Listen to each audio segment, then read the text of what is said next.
Amir Hassan here and welcome to my Facebook page and YouTube channel. PGC से related आपको पता है कि मैं बहुत अरसे से वीडियो बनाता आया हूँ और पीजीसी के लिए एक बहुत इंपॉर्टेंट कंपोनेंट है और वो है आइल्स। और आइल्स आपको पता है कि दुनिया में जितने भी कंट्रीज़ हैं, चाहे आपने ऑस्ट्रेलिया जाना हो या कनाडा जाना हो या आपने यूके आना हो, उसके लिए आइल्स जो है ना वो एक समझ लें कि एक की है, एक मेजर एलिमेंट है और वो आपको देना ही पड़ता है और उसके अंदर एक सफिशिएंट बैंड आपको चाहिए होता है। तो जिन लोगों को आइल्स का नहीं पता, उनको एक मैं मोटा-मोटा आइडिया देता चलूँ कि आइल्स में बेसिकली 4 मेन कंपोनेंट होते हैं जिसके ऊपर आपकी जो इंग्लिश लैंग्वेज है वो असेस की जाती है, जिसमें रीडिंग है, राइटिंग है, स्पीकिंग है और लिसनिंग है। तो और हर एक जो कंपोनेंट में मैक्सिमम बैंड है वो 9 है। 9 का मतलब है कि आपकी इंग्लिश जो है वो बहुत आउटस्टैंडिंग लेवल की है और आप जो है ना वो बिल्कुल जिस तरह जो ब्रिटिश लोग हैं, ये जो गोरे लोग हैं जो बेसिकली नेटिव स्पीकर्स हैं इंग्लिश के, आप उस तरह बात करते हैं तो बेसिकली यू कैन गेट 9 इन आइल्स। और मैंने आइल्स जो है वो काफ़ी दफ़ा दिया क्योंकि मैं पहले ऑस्ट्रेलियन इमिग्रेशन के लिए कोशिश कर रहा था बहुत अरसे से। और मैंने ऑब्वियसली उसके लिए काफ़ी दफ़ा आइल्स दिए क्योंकि जो ऑस्ट्रेलियन इमिग्रेशन है उसमें अगर आप आइल्स के अंदर 7 बैंड लेते हैं हर एक मॉड्यूल के अंदर, तो you get 10 points for immigration. और अगर आप 20 पॉइंट अगर आप 8 बैंड लें हर एक मॉड्यूल के अंदर तो यू गेट 20 पॉइंट्स। तो मेरा समझ लें कि मैंने तकरीबन ये आइल्स का एग्ज़ाम कोई 8 से 9 दफ़ा दिया हुआ है और मुझे काफ़ी एक्सपीरियंस है इसमें। मैंने पेपर बेस्ड आइल्स भी दिया हुआ है जो ब्रिटिश काउंसिल पाकिस्तान में कंडक्ट करती है इस्लामाबाद के अंदर। आपको पता है कि वो बड़े-बड़े इनके पास जो आप ये समझ लें कि बड़े-बड़े जो शादी हॉल होते हैं या ये जो आपके ये सेंटर्स होते हैं जिनके पास बहुत बड़े सेटअप होते हैं, वहाँ पे जाके आइल्स जो है ब्रिटिश काउंसिल वो कंडक्ट करता है वहाँ पे, क्योंकि काफ़ी लोग जो हैं वो आइल्स देना चाहते हैं और वो दूसरे मुल्कों में आना चाहते हैं। और उसके अलावा अभी मेरा ख़्याल है कुछ साल ही हुए हैं, शायद 3 साल हुए हैं शायद, या 4 साल, जिसमें ब्रिटिश जो काउंसिल है उसने, या जो एईओ है पाकिस्तान के अंदर, जो ऑस्ट्रेलियन बेसिकली एक ऑर्गेनाइज़ेशन है, उन्होंने कंप्यूटर बेस्ड आइल्स जो है वो ऑर्गेनाइज़ करना जो है वो शुरू कर दिया है। तो मैंने वो दोनों तरह के ही आइल्स दिए हुए हैं, तो मेरे पास काफ़ी एक्सपीरियंस है इससे रिलेटेड। तो मैं अपने आप आपके साथ शेयर कर सकता हूँ। सबसे पहले जो मुझे समझ में आया वो ये है कि जो आइल्स का एग्ज़ाम है, अगर आप ब्रिटिश काउंसिल के साथ रजिस्टर करते हैं और एक बहुत बड़े हॉल में रजिस्टर करते हैं, तो वो बहुत अच्छा आइडिया नहीं है क्योंकि उसमें कैंडिडेट्स उनके बहुत ज़्यादा होते हैं और उनको आपने एक सेंटर में बिठाना है और टेस्ट टाइम पे शुरू करना है, तो वो एग्ज़ाम शुरू होने से 2 घंटे पहले का आपको टाइम देते हैं और आपने पहुँचना होता है। और उसमें क्योंकि बहुत ज़्यादा लोग होते हैं, तो वो एक पैनिक वाला जो है ना वो माहौल आपके ऊपर होता है। और क्योंकि टेस्ट काफ़ी लंबा है, और इसमें आपके अच्छे खासा जो है ना वो टाइम जो है वो ज़ाया होता है। उसके अलावा जो आप पेपर बेस्ड टेस्ट है उसके अंदर जो स्पीकिंग का टेस्ट है उसकी डेट आपको अलग से मिलती है। तो मैंने ये 2-3 दफ़ा दिया, मेरा बहुत अच्छा एक्सपीरियंस नहीं रहा क्योंकि आप बहुत ज़्यादा एनर्जी आपकी ड्रेन आउट हो जाती है क्योंकि आप बहुत पहले आपको पहुँचना होता है और उसके बाद जब कैंडिडेट टेस्ट दे देते हैं, तो निकलते-निकलते भी काफ़ी ज़्यादा टाइम हो जाता है। और मेरा जो दूसरा एक्सपीरियंस रहा जो कि कंप्यूटर बेस्ड आइल्स था, वो बेसिकली उसमें बहुत कम कैंडिडेट होते हैं क्योंकि वो सेंटर बहुत छोटा होता है और वो ऑलमोस्ट टेस्ट हर रोज़ ही हो रहे होते हैं, तो उसमें आप आधा घंटा पहले आपने रिपोर्ट करना होता है टेस्ट से पहले। और जो उसमें सबसे ख़ास बात है वो ये है कि आपका जो स्पीकिंग टेस्ट है वो आपका सेम डे पे भी जो है वो हो सकता है, बल्कि मोस्टली उस सेम डेट पे ही होता है। तो आप उसको बड़े आराम से एक ही दिन में ये तमाम टेस्ट जो है वो ख़त्म कर सकते हैं। सेकंडली जो अभी कई लोग जो हैं वो इस बारे में कन्फ्यूज़ रहते हैं कि कंप्यूटर बेस्ड टेस्ट किस तरह का होगा। मेरा ख़्याल है कंप्यूटर बेस्ड टेस्ट देना आसान है अगर आपकी टाइपिंग स्पीड अच्छी है, तो मेरा ख़्याल में कि आप राइटिंग सेक्शन में ज़्यादा अपना रिस्पॉन्स बेहतर तरीके से लिख सकते हैं। बट अगेन ये पर्सन टू पर्सन वेरी करता है। ये आपके ऊपर है कि आप पेपर बेस्ड देना चाहते हैं या कंप्यूटर बेस्ड देना देना चाहते हैं। जो इनकी मार्किंग स्टैंडर्ड हैं वो एक जैसे ही हैं। ऐसा नहीं है कि आप कंप्यूटर बेस्ड देंगे तो कम नंबर आएँगे या पेपर बेस देंगे तो उसमें ज़्यादा नंबर आ जाएँगे या वाइस वर्सा, ऐसा कुछ नहीं है।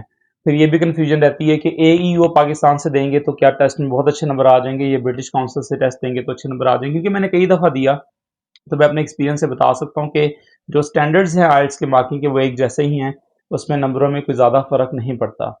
और अब जो मेन कंपोनेंट है कि वो आइल्स को तैयार कैसे करना है। अब हमारे यहाँ डिफरेंट इंस्टीट्यूट खुले हुए हैं, हर बंदे का इंग्लिश लेवल जो है वो एक अलग से है, लेकिन जो किसी भी टेस्ट को तैयार करने का एक ही असूल है और वो असूल है कि आप तैयारी करें, अपनी जो प्रैक्टिस है उसको अच्छे तरीके से करें, तो आप अपना टेस्ट जो है वो बड़े आराम से दे सकते हैं। इनकी बुक्स जो हैं आइल्स की वो ऑनलाइन भी अवेलेबल हैं, कुछ वेबसाइट्स हैं जिन पे आइल्स की जो बुक्स हैं जिसमें रीडिंग का टेस्ट, राइटिंग का टेस्ट और लिसनिंग का टेस्ट जो है वो आप बड़े आराम से जो है वो उसमें उसके अंदर कुछ फाइल्स भी होती हैं जिसके अंदर ऑडियो जो है वो प्ले होती है और साथ में उसका टेक्स्ट जो है वो लिखा होता है बुक के अंदर, तो आप वो डाउनलोड कर सकते हैं और घर में बैठ के प्रैक्टिस कर सकते हैं। मेरा नहीं ख्याल कि इसके लिए किसी इंस्टीट्यूट में आपको जाना चाहिए, क्योंकि अगर आपकी इंग्लिश बहुत ही ख़राब है तो शायद कोई इंस्टीट्यूट आपको हेल्प करे, लेकिन अगर आपकी इंग्लिश ठीक है तो आप बेसिकली घर में बैठ के इसकी तैयारी कर सकते हैं, क्योंकि ये बेसिकली टेस्ट क्योंकि लंबा बहुत ज़्यादा होता है, 3 से 4 घंटे समझ लें कि आप इसमें लग जाते हैं। हर एक सेक्शन जो है वो अच्छे खासे टाइम का होता है, तकरीबन 1 घंटे का। आप समझ लें कि आपका रीडिंग का सेक्शन है, उसके बाद जो आपका लिसनिंग का है तकरीबन वो 30 से 40 मिनट आपके उसमें लग जाते हैं, और राइटिंग में 1 घंटे का टेस्ट है, तो समझें कि ये 3 घंटे जो है वो आपके टेस्ट सेंटर में गुजर जाते हैं। और उसके बाद अगर आपका स्पीकिंग भी सेम डे पे है तो 1 घंटा आप समझ लें कि आपको और ऊपर जो है वो सेंटर में गुजारना है। तो ये टेस्ट काफ़ी लंबा है, काफ़ी ड्रेनिंग है। लेकिन ऑब्वियसली अगर इस टेस्ट को आपने तैयार करना है तो जैसे मैंने आपको बताया कि आप इसकी घर में प्रैक्टिस करें। रीडिंग जो है वो उसको देखें और उसका जो पैसेज है उसको पढ़ें। आपका अगर और उसमें पीछे की भी दी होती है और आपको ये पता चल जाएगा कि आप किस बैंड पे फ़ॉल कर रहे हैं। रीडिंग की ढेर सारी प्रैक्टिस करें, कॉम्प्रिहेंशन दें, रोज़ाना कम से कम एक कोशिश करें कि रीडिंग का टेस्ट कर लें और अपने जो ग्रेड देखें उसमें आपकी ग्रेड कहाँ पे हैं। फिर वो समटाइम बुक्स में ना कुछ गाइडेंस भी दी होती है कि आप अपनी रीडिंग को इम्प्रूव कैसे कर सकते हैं। तो आप उसकी अपनी अपनी जो इम्प्रूवमेंट है वो भी उसके अंदर लेके आ सकते हैं। उसके बाद जो लिसनिंग है, क्योंकि उसमें एक ऑडियो जो है वो चल रही होती है और आपने अब जो ऑडियो की बेस के ऊपर अपने आंसर्स को लिखना होता है, उसकी भी प्रैक्टिस आप घर में बैठ के कर सकते हैं। राइटिंग एक मुश्किल था पहले वक्तों में जब चैट जीपीटी नहीं था।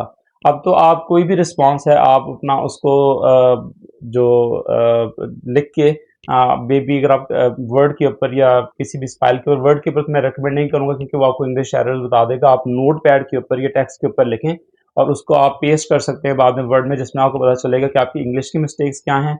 और उसके बाद जैसे सॉफ्टवेयर्स हैं ग्रामरली या जो इवन चैट जीपीटी, उसकी हेल्प से आप अपनी पंक्चुएशन एरर्स या जो ग्रामेटिकल मिस्टेक्स हैं उसको भी आप रेक्टिफाई जो है वो कर सकते हैं। और स्पीकिंग टेस्ट के लिए ऑब्वियसली आपके फ्रेंड्स, आपके कुलीग, आपके बहन भाई, आपकी फैमिली मेंबर्स आपकी मदद कर सकते हैं जिनकी इंग्लिश अच्छी है। वो इंग्लिश का जो टेस्ट है वो भी उन बुक्स में होता है, जिसमें वो बता डिफरेंट तरह के जो सिनेरियोज हैं या क्वेश्चंस हैं, किस तरह के क्वेश्चंस पूछे जाते हैं, वो उसकी प्रैक्टिस आप घर में बैठ के कर सकते हैं। तो ये बेसिकली प्रैक्टिस है, अगर आप जितनी प्रैक्टिस करेंगे उतनी अच्छी जो है वो आपका आइल्स का स्कोर जो है वो आ सकता है। जब मैंने अपनी पहली अटैम्प्ट में आइल्स दिया था तो मेरे रीडिंग में और लिसनिंग में और स्पीकिंग में 7 बैंड आया था और मेरा राइटिंग में 6.5 आया था। और जो मेरा लास्ट आइल्स का एग्ज़ाम हुआ था जब मैंने अप्लाई किया, मेरा writing section for some reason improve नहीं हुआ, वो 6.5 पे ही था, लेकिन जो मेरा लिसनिंग था और जो मेरा रीडिंग था वो ऑलमोस्ट परफेक्ट हो चुका था। मेरा लिसनिंग में 9 आया था और रीडिंग में 8.5 बैंड आया था और स्पीकिंग के अंदर 7.5 आया था। तो अगेन जैसे मैंने आपको बताया, it is all about practice. आप प्रैक्टिस करते रहें और ये बार-बार प्रैक्टिस जब आप करेंगे तो आपकी इंग्लिश स्किल्स जो हैं वो डेफिनेटली इम्प्रूव होंगी। तो अगेन मैंने कई मिथ्स इसमें क्लियर कर दी हैं इस वीडियो के अंदर कि एईओ से दे दें या ब्रिटिश काउंसिल से दे दें, जो आइल्स है वो एक ही तरह का है। जो उसके स्टैंडर्ड्स हैं वो एक ही तरह के हैं और ये बिल्कुल मिथ्स हैं कि शायद एई वाले नंबर जो हैं वो कम देते हैं या ब्रिटिश काउंसिल वाले नंबर ज़्यादा देते हैं। ऐसी इसमें किसी भी किस्म की बात नहीं है। सो कोई भी अगर आपको क्वेश्चन हो इससे related, you can ask in the comment section. Thank you for watching my videos. Aamir Hasan signing of.